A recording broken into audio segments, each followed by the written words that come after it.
What's up everybody, welcome back to Stackz Gaming and welcome to another One Piece deck profile. And before we begin, like always, I'm going to ask you to like, subscribe, all that good stuff. Check us out on Coffee, donate there, help us out. Everything goes right to the channel for giveaways, tournaments, or just pure content for you to enjoy.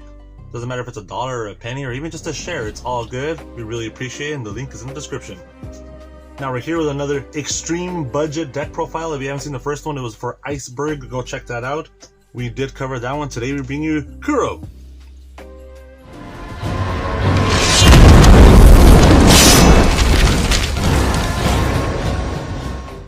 So mine's a little different. I do have cards that are not just from the set it came out in, but every single card in here is under $1 on TCG Player. Every single card. So I don't think you could get more extreme budget than that, right? I'm not even playing, I'll say right now, I'm not even playing Punk Gibsons, even though I like that card. No, it's over $1. Does not belong here. So let's start off with your leader, who's also like 5 cents. You got Kuro. Activate main. You pay 3 Dawn and rest 2 of your East Blue type characters, then set this leader as active and rest one of your opponent's characters with a cost of 5 or less. So really good, you got a second attack there while also resting maybe a potential blocker or another card you want to attack maybe. Now let's move on with the characters that are East Blue. I do run some non-East Blue cards in here. Not that many, but they're at the very end. We got 4 Alvida, just because she's an easy one drop that's East Blue, so self-explanatory vanilla there. We have your only blockers in here, which you could run some other blockers, but that's the only ones I run here. 4 Pearl, East Blue, it's kind of mandatory. I do run that combo of Sham and Bucci, which is kind of like a mini film package. On play, if your leader is an East Blue, which of course it is, rest up to one of your opponent's characters with a cost of 2 or less. Then, if you don't have a Bucci in play, play one from your hand for free. So like I said, a mini film package, but it does combo well because you get to play this card, and not only that, you get to rest the cost 2 or less, in which case you play him and you combo off that because the on play is knock out one of your opponent's rested characters of a cost 2 or less.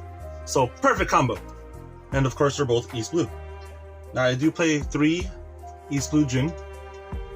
On play, if leader is East Blue, yada yada, rest up to 2 of your opponent's characters with a cost of 4 or less. So he's just there to rest some more stuff. All this deck is going to do is be resting stuff like crazy, which is, the main shtick of green either way. Even if you want to bling this deck out, it doesn't cost like anything because this guy's like $5 for his alt art. The other card in here is like 10 maybe, and the leader is 25-ish. Moving on to your trigger East Blue characters, you have 4 Nami because she is your searcher. Shocker that Nami is a search card, but yeah. Look at 5 cards from top of your deck, reveal up to 1 East Blue type card other than Nami, and add it to your hand, place the rest onto the bottom. And of course with the trigger, play this card. Pretty good, gotta have that, sure. You also have 4 Kurubi. Why? Because on play, if your leader has East Blue, rest up to one of your opponent's characters. Just really good, just any one of your opponent's characters. Doesn't matter the cost, that's amazing. Take out some blockers, Borsalino, the film Luffy, big blockers like that, plus that trigger. And these are still East Blue characters. We also have 4 Hachan? I'm sorry, I can't pronounce his name. Hachan, he's your 2K counter. He's your only 2K counter. Well, the only East Blue 2K counter. But if your leader's an East Blue, you can play this card. It's a trigger. Why? Because you gotta max out those triggers.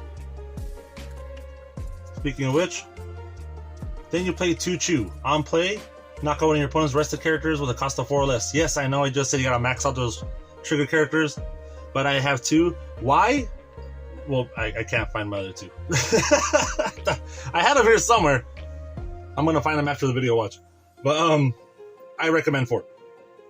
But until then, I am gonna have some fun with it. I mean, it is a budget deck anyways. We're gonna play 2 Django in here. On play, choose 1. Set up your East Blue type leader or a character with a cost of 6 or less. So that's pretty cool. You could go for an additional attack, or set up a blocker if you have a blocker like that you want to set, depending on your build. Or rest this character and up to one of your opponent's characters. Not the greatest thing ever. You primarily want to choose that first one, but like I said, you're resting stuff here to take them off the board. Then you have 3 Craig. On play, you may trash 1 card from your hand, knock out 2 of your opponent's rested characters with a cost of 4 or less. Really good card. Cost 6, he has 7k, no counter. Dawn times 1, this character does gain double attack. So really good. Another East Blue card here. And another one of those alt arts that you could get for like $10 maybe. Probably less. Depends on the deal if you want to just max out the whole deck. Now for your non-East Blue characters, I do run 2 Tony Chopper for some more resting action. Don ×1 when attacking, rest one of your opponent's characters with a cost of 2 or less, but he's really just there for the 2k counter. Same reason why we have 4 ISO. 2k counter. On play, rest one of your opponent's characters with a cost of 4 or less, but you're just doing it for the counter. You just want some more counters. You can even run some different blockers, maybe like Killer or something. And for your final 2 characters, these are alt arts, but I promise you the actual card is also under $1 and it's just really good. It's 2 10 cost Doflamingos because it's just too good. On play, up to a total of 3 of your opponent's rested leader and character cards will not become active during your opponent's refresh phase. Really good. Could really save you sometimes, you know, depending on the state of the game. Those 2 attackers is all they have. You could just keep the whole entire field rested. And it could save you for another turn, plus giving you an attacker for the next one. And the only 3 events I have here is 3 out of the bag. I would prefer Punk Gibson's or something else, but you know, this is what I'm doing. I highly recommend Punk Gibson's because as you can tell, there's no counters. You may rest one of your East Blue type characters and set up to one of your Kuro cards as active. That could work if you have Kuro characters, because just Kuro cards in general. Or your leader, so there's an extra attacker there. Or a blocker if you ever got one. Plus trigger, knock out one of your opponent's rested characters with a cost of 3 or less. So yes, this deck is extreme budget just like the last one, and somehow is even more budget than the last one. But let me know what other extreme budget decks you guys want to see. Let us know if you want to see some battles between this one and the Iceberg one. Or anything else. Like I said, don't forget to like, subscribe. Check us out on Coffee. Check us out on Instagram. Check all our shirts out on TikTok. And, you know, I hope to see you all next time.